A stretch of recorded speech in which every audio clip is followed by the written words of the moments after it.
আসসালামু আলাইকুম, কেমন আছেন সবাই? যে কোনো মানুষকে একবারের বেশি দুবার অনুরোধ করি না, কারণ যে সাড়া দেওয়ার সে প্রথম অনুরোধেই দিবে।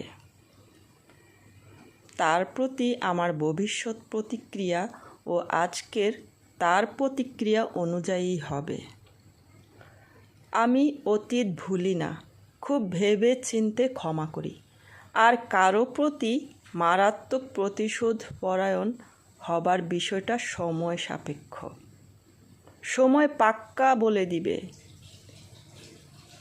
কি করতে হবে, কি করা যাবে না। সময় বদমায়েশ মানুষটাকেও জট পাকানো সুপি সাজিয়ে রাখে। সময় মানুষকে পশুর কাতারে নামায়।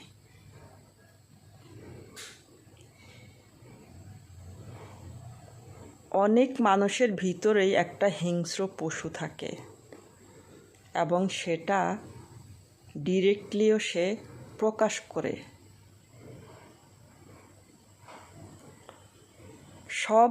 বেশিরভাগই হিংস্র পশুকে লালন করে, ধারণ করে। কেউ কেউ সে পশুত্বকে প্রকাশ করে না, আবার কেউ করে। সাদা চাদর গায়ে জড়িয়ে জট পাকানো সাধু সেজে নিজের পশুটাকে যত্নে লালন করে। যার সম্মান আছে সে অপরকে সম্মান দিবে। ছোট বড় সব মানুষেরই একটা নিজস্ব ব্যক্তিত্ব থাকা দরকার আছে। ছোট বাচ্চাদেরও যেমন ওদেরও অনেক সময় দেখবেন কারোর সামনে কিছু একটা বললে ওরা কিন্তু রাগ করে ফেলে। বাচ্চাদেরও কিন্তু ভিতরে ব্যক্তিত্ব বোধ আছে, সম্মান আছে। ওরা বুঝে কোন কথাটা তাদের গায়ে লেগেছে।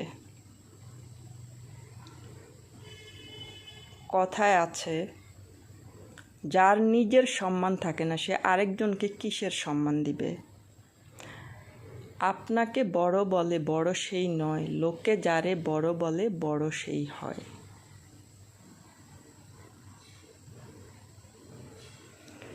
কিছু মানুষ নিজেকে এত বড় ভাবে, মনে করে তার চেয়ে বড় বোধহয় পৃথিবীতে আর কেউ নাই।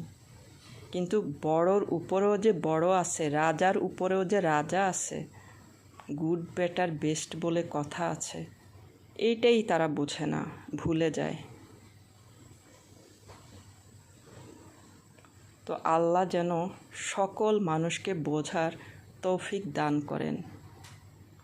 ভালো থাকুক পৃথিবীর সকল মানুষরা। দেখা হবে অন্য কোনো ভিডিওতে, অন্য কোনো কথায়। আল্লাহ হাফিজ।